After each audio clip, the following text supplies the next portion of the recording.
Yes!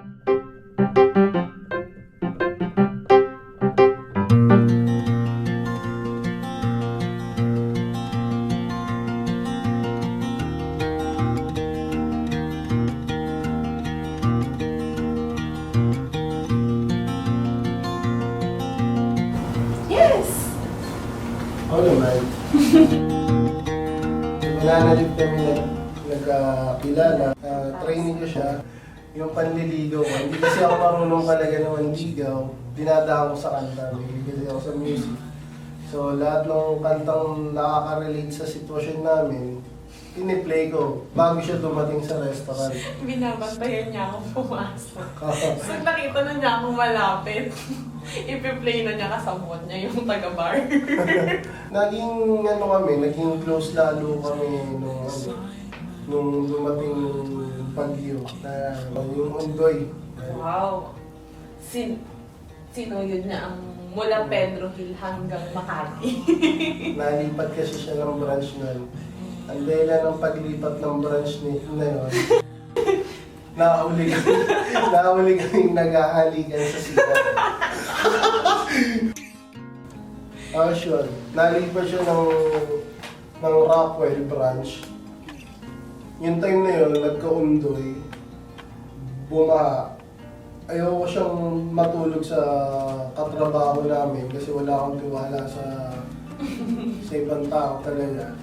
Lalo na mga chick boy yun. So, sinacrifice ko yung pag-uwi ko sa amin.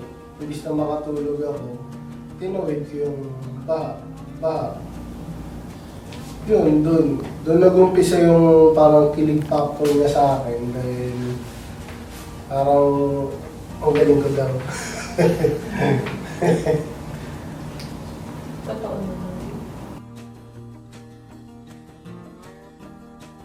Yung distance, mahirap talaga yung Mahirap kasi sa amin dalawa yung mali. Kahit Lalo sino na- naman siguro, di ba? Lalo na sa akin kasi parang first time kong tumagal sa long distance. Yun actually yun yung naging fear niya nung umalis siya. Pero napag-isip-isip at na ano rin namin na mas tumibay yung relasyon namin eh. Kahit na may mga pagsubok. Siyempre may konting takot kasi siyempre hindi mo din alam kung ano yung mga dadating na pagsubok, yung mga dadating na pangyayari sa inyo, sa relasyon nyo, kung kakayanin nyo ba yung ganun sitwasyon.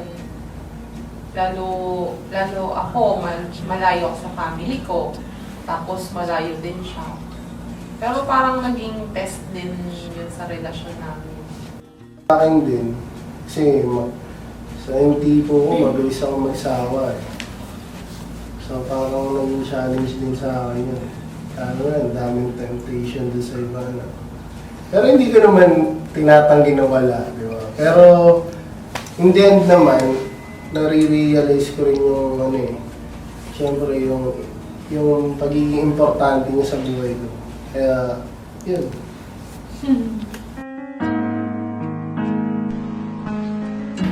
Ay, open communication. Araw-araw may time kami sa isa't isa.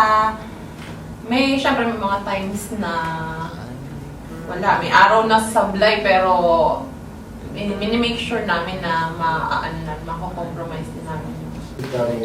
Part din yung sa laptop. Kasi yun yung isang instrumento na nag-uugnay din sa amin dalawa kung bakit kami naging matatag din. Laptop. Sa laptop. So parang nandun na rin. Parang katabi mo lang din. Kasi di namin pinapatay yung laptop namin. So nag-uusap kami dalawa. Parang Pagtutulog, Oh. pagkakain. So, yung laptop yung naging instrumento sa amin dalawa talaga. Nandun kami sa malayo kami sa isa't isa. Kaya isa siya sa pinaka-importanteng gamit. Kahit na kadalasan wala kaming time sa mga iba namin kailangan gawin. Tulad ng sa kaibigan, siyempre. Kaya inaano rin namin yun para lang tumatag kami. So, nasa usapan din namin. Priority. Oo, priority. Priority. Yung sa set namin, kaya okay naman. Love, trust, communication, yun yung sikreto niya. Yours mine, so hear me please. I beg you, don't walk away. I need you to stay with me and be by my side. Take my hand and we'll walk it out until forever. I'll be yours forever.